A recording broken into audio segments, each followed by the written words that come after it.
سب سے پہلے یوم یکجہتی کشمیر کی بات کریں گے۔ 7 دہائیاں بیت گئیں، بھارت سرکار کشمیریوں کے دلوں میں روشن آزادی کی شمع بجھانے میں ناکام ہو گئی۔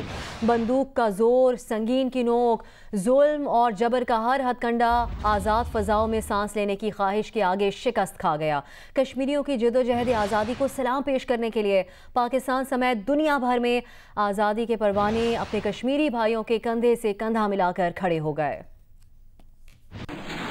یوم یکجہتی کشمیر پر وزیر اعظم عمران خان نے اپنے پیغام میں کہا کہ مقبوضہ کشمیر میں بھارتی قبضے کے خلاف کشمیریوں نے پوری وادی میں ریلیاں نکالیں۔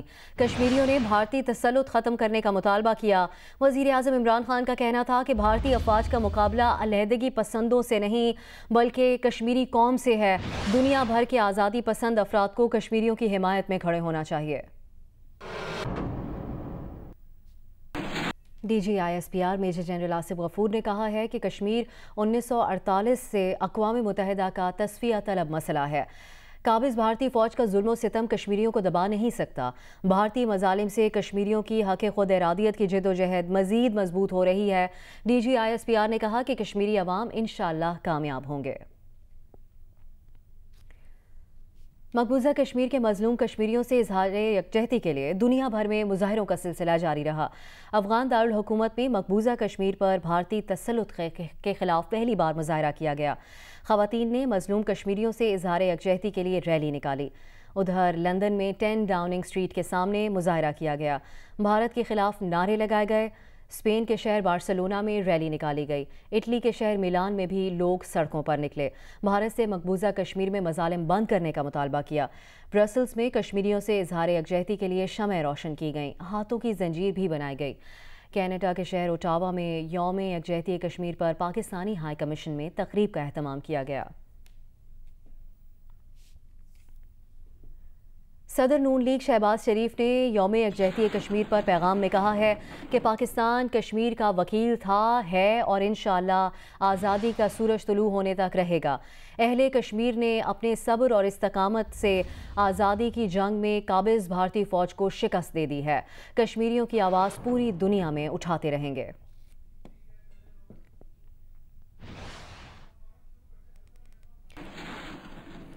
بھارتی فوج مالی بحران کا شکار ہو گئی ہے۔ فوج کی تنخواہوں اور پینشنز کے بھاری بوجھ تلے خزانہ ڈوب رہا ہے۔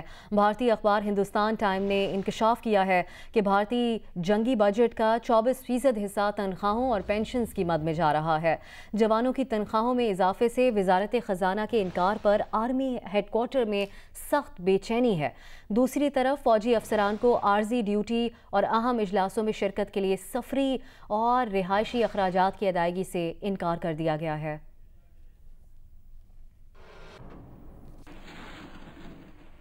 خبر شامل کریں گے کراچی سے، جس کے علاقے ملیر میں ریسٹورانٹ پر فائرنگ میں ملوث 2 ملزمان کو گرفتار کر لیا گیا ہے۔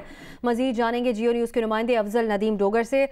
ڈوگر صاحب، کیا معاملہ ہے یہ اور گرفتار ملزمان سے متعلق کیا تفصیلات ہیں؟ یہ بیسیکلی سندھ کا ایک مذہبی طرز کا ایک سیاسی گروپ ہے جس سے تعلق ہے ملزمان کا۔ میر مصطفیٰ شاہ عرف بابر راشدی ہیں، دوسرے اطہر راشدی ہیں۔ 2 ملزمان کو گرفتار کیا ہے۔ وہ ریسٹورینٹ پہ جس پہ فائرنگ کا واقعہ پیش آیا تھا گزشتہ رات اس کا مینیجر زخمی ہوا تھا، اس میں CCTV فوٹیج کی مدد سے جو ہے ان کی گرفتاری ہوئی اور تفتیش ہو رہی ہے۔ ملیر کینٹ تھانے منتقل کیا گیا ہے ملزمان کو اور ان سے تفتیش کی جا رہی ہے۔ تفتیش اس وقت جاری ہے۔ بہت شکریہ آپ کا افضل ندیم ڈوگر۔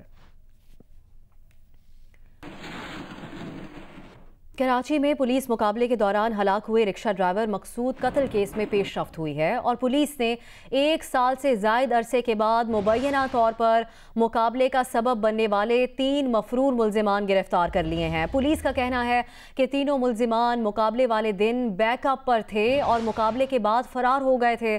مقابلے میں شہری مقصود جاں بحق، ایک ڈکیت ہلاک، دوسرا گرفتار ہوا تھا۔ واقعہ جنوری 2018 میں شاہراہ فیصل پر پیش آیا تھا۔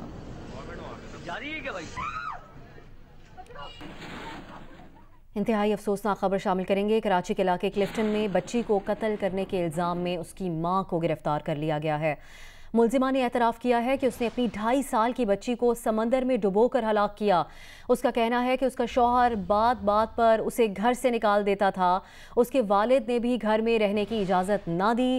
وہ بچی کو مار کر خود بھی مرنا چاہتی تھی۔ آگے بڑھیں گے۔ سعودی ولی عہد محمد بن سلمان نے کرپشن کے خلاف کریک ڈاؤن کے دوران گرفتار کیے گئے 87 امیر ترین اور بااثر ترین افراد سے 148 ارب ڈالرز وصول کرنے کا اعلان کیا ہے۔ 15 ماہ پہلے ان امیروں کو گرفتار کر کے ریاض کے ایک ہوٹل میں رکھا گیا تھا۔ اینٹی کرپشن کمیشن کے مطابق ان امیر اور بااثر افراد سے یہ رقم جائیدادوں، نقدی اور کمپنیز کی مالیت کی شکل میں نکلوائی گئی۔ سعودی شہزادے نے اپنے کریک ڈاؤن کو کامیاب اور منافع بخش کارروائی قرار دیا ہے۔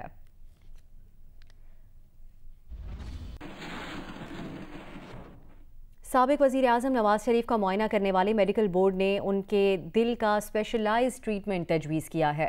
میڈیکل بورڈ کے سربراہ ڈاکٹر محمود ایاز نے کہا ہے کہ نواز شریف کو لاحق تمام امراض کا علاج پاکستان میں ممکن ہے۔ اور میاں نواز شریف کے ذاتی معالج نے بھی میڈیکل بورڈ کی تجویز کی تائید کی ہے۔ ڈاکٹر عدنان نے کہا ہے کہ میاں نواز شریف کو دل کے اسپیشلائزڈ اور تفصیلی معائنے کی ہی ضرورت ہے، اسی لیے سروسز اسپتال کے میڈیکل بورڈ نے بھی یہی تجویز دی ہے۔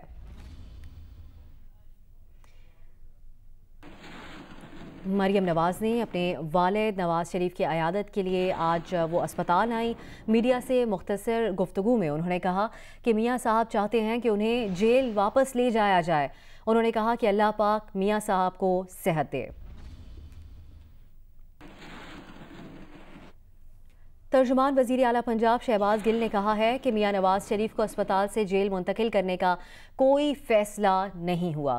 میڈیکل بورڈ کی جانب سے رپورٹس کا جائزہ لے کر جو بھی ہدایات دی جائیں گی ان پر عمل کیا جائے گا۔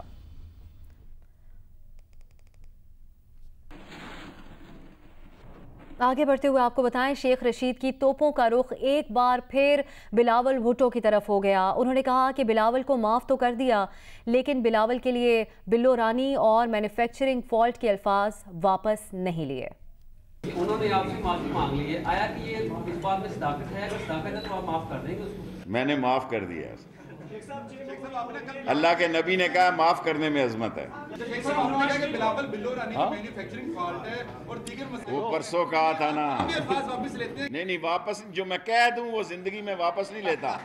ہو میری صلح گئی ہے رانی کے ساتھ۔ میں کہہ چکا ہوں کل کہ پتھری کا علاج جو ہے یہ کوئی ایسی بڑی بیماری نہیں، لال حویلی میں دم سے پتھری نکلتی ہے۔ ان کو ساری جو بیماریاں ہیں اس کا علاج لال حویلی میں ہے، کیونکہ شہباز صاحب کے ڈاکٹر نے کہا کہ اس کو کھلی فضا میں رکھو، ہماری چھت بہت اونچی ہے۔ اور بلاول کا علاج بھی ادھر ہی، آج میں تو بہت اہم بیان دینے والا تھا، لوگ بیچ میں پڑ گئے ہیں۔ آصف علی زرداری میڈیا کی مدد مانگ رہے ہیں کہ میڈیا والے میرے ساتھ کندھا لگائیں، ہم حکومت گرائیں گے۔ وہ بچ کے رہنا، کندھا نہ دینا اسے۔ یہ سارے ورلڈ کلاس کے نوسر باز ہیں۔ وفاقی وزیر فیصل واوڈا نے دعویٰ کیا ہے کہ نون لیگ کے رہنما حمزہ شہباز 5 ہفتے پہلے گاڑی کی نمبر پلیٹ بدل کر اندھیری رات میں ڈیل کی تلاش میں نکلے تھے۔ پروگرام آپس کی بات میں گفتگو کرتے ہوئے انہوں نے کہا کہ حمزہ شہباز کو جواب ملا کہ پرانے پاکستان میں وہ فیصلے کر سکتے تھے، مگر نئے پاکستان میں صرف عمران خان فیصلے کرتے ہیں اور وہی سپریم کمانڈر ہیں۔ رہنما نون لیگ جاوید لطیف بولے کہ اگر باس عمران خان ہے اور ان کی مرضی کے بغیر فیصلہ نہیں ہوتا تو شور کس بات کا ہے؟ فیصل واوڈا نام بتائیں کہ ڈیل کس سے ہو رہی ہے؟ رہنما نون لیگ رانا تنویر نے کہا ہے کہ حکومت کی طرف سے ڈیل کی بات کی جا رہی ہے، جس سے ڈیل ہو رہی ہے یہ بھی بتا دیں۔ نواز شریف کی عیادت کے لیے سروسز اسپتال آمد پر بات کر رہے تھے۔ انہوں نے کہا کہ نواز شریف کے اہل خانہ کو عارضہ قلب میں مبتلا سابق وزیر اعظم کی صحت پر تشویش ہے۔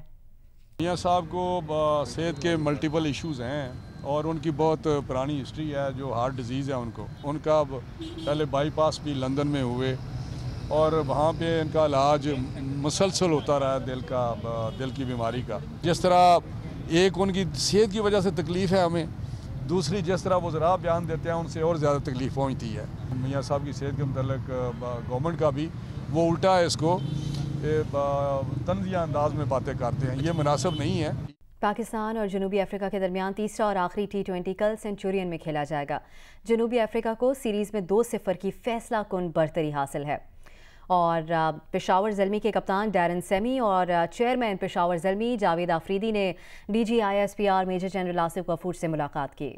ڈیرن سیمی نے پشاور زلمی کے چیئرمین جاوید آفریدی کے ہمراہ DG/ISPR میجر جنرل آصف غفور سے ملاقات کی۔ میجر جنرل آصف غفور کا کہنا تھا کہ وہ ڈیرن سیمی کی پاکستان آمد اور پاکستانیوں سے محبت کو سراہتے ہیں۔ انہوں نے army chief general Qamar Bajwa کی جانب سے بھی ڈیرن سیمی کے لیے نیک خواہشات کا پیغام دیا۔ اس موقع پر ڈیرن سیمی نے DG/ISPR کو پشاور زلمی کی ٹی شرٹ بھی پیش کی۔ قلندرز کے آزاد کشمیر سے تعلق رکھنے والے کھلاڑی سلمان ارشاد نے بھی یوم یکجہتی کشمیر کی مناسبت سے پیغام جاری کیا ہے۔ آسٹریلیا میں زیر تربیت فاسٹ بولر نے امید ظاہر کی ہے کہ مقبوضہ کشمیر جلد پاکستان کا حصہ ہوگا۔ میرا نام سلمان ارشاد ہے اور میں آزاد کشمیر راولاکوٹ سے تعلق رکھتا ہوں۔ آج 5 فروری کشمیر کا دن ہے۔ میری سلیکشن 2 سال پہلے مظفر آباد کرکٹ اسٹیڈیم سے ہوئی تھی۔ لاہور قلندر ٹرائل لینے گئی تھی آزاد کشمیر میں اور وہاں سے میں سلیکٹ ہوا۔ ابھی بھی میں آسٹریلیا میں ٹریننگ لے رہا ہوں۔ یہاں پہ انڈین ٹیم بھی آئی تھی۔ وراٹ کوہلی پہ مجھے بالنگ کرنے کا موقع ملا اور انشاءاللہ میں پہلا کشمیری ہوں گا جو اس پلیٹ فارم سے پاکستان کی نمائندگی کروں گا، اور وہ دن دور نہیں جب مقبوضہ کشمیر بھی پاکستان کا حصہ ہوگا۔ دمادم مست قلندر، میں ہوں قلندر۔ بلیٹن میں آگے بڑھیں گے۔ تحریک انصاف کی حکومت نے پنجاب میں حکمرانی کا نیا ماڈل تجویز کیا ہے، جس کے مطابق صوبے میں 7 ایڈیشنل چیف سیکرٹریز تعینات ہوں گے۔ دی نیوز کے ایڈیٹر انویسٹیگیشن انصار عباسی کی رپورٹ کے مطابق پنجاب کے مجوزہ نئے حکمرانی ماڈل کے تحت صوبے میں 7 ایڈیشنل چیف سیکرٹریز تعینات ہوں گے۔ ہر ایک شعبے کے تحت آنے والے محکموں کا ذمہ دار ہوگا۔ وہ بہتر رابطوں اور کارکردگی کے لیے متعلقہ نوعیت کی ذمہ داریاں نبھائے گا۔ اس کے علاوہ متعلقہ صوبائی اور وفاقی وزراء پر مشتمل وزارتی رابطہ کمیٹیوں کی بھی سفارش کی گئی ہے تاکہ خزانہ، اطلاعات، زراعت اور سیاحت کے شعبوں میں وفاق اور صوبوں کے درمیان ہم آہنگی ہو۔ وفاقی وزیر اطلاعات فواد چودھری کا کہنا ہے کہ حکمرانی کے اس ماڈل کو خیبر پختونخوا تک وسعت دی جائے گی۔ انہوں نے بتایا کہ خزانہ پر رابطہ کمیٹی وفاقی اور صوبائی وزرائے خزانہ پر مشتمل ہوگی۔ اس طرح کی کمیٹیاں اطلاعات، زراعت اور سیاحت وغیرہ کے لیے بھی تشکیل دی جائیں گی، جس کا مقصد بہتر پالیسی سازی اور ان پر عمل درآمد کو یقینی بنانا ہے۔ انہوں نے کہا کہ تجویز کے تحت پنجاب میں 7 ایڈیشنل چیف سیکرٹریز ہوں گے۔ ہر ایڈیشنل چیف سیکرٹری مربوط پالیسی اور فیصلہ سازی کے لیے 3 سے 4 صوبائی محکموں کا ذمہ دار ہوگا۔ انہوں نے مثال دیتے ہوئے کہا کہ جیسے ایک ایڈیشنل چیف سیکرٹری مویشی، آبپاشی اور ماہی گیری اور زراعت کا ذمہ دار و نگراں ہوگا۔ وزیر اعظم کی زیر صدارت گزشتہ اتوار کو پنجاب میں اجلاس ہوا، جس میں حکمرانی کے نئے مجوزہ ماڈل پر غور کیا گیا۔ وزیر اعظم کے مشیر خزانہ سلمان شاہ نے پنجاب میں حکمرانی کا نیا ڈھانچہ تجویز کیا ہے۔ یہ بھی دلچسپ امر ہے کہ حکومتی ڈھانچے، حکمرانی اور سول سروس اصلاحات کے لیے 2 معاونین خصوصی پہلے ہی موجود ہیں، تاہم دونوں نے ابھی تک کوئی اصلاح تجویز نہیں کی، اور وزیر اعظم کو سلمان شاہ کا نیا حکمرانی کا ماڈل بہتر لگا۔ Hi, I'm Wajid Sani. Thanks for watching Jio News. For more videos and updates, don't forget to click the subscribe button. Keep watching Jio News.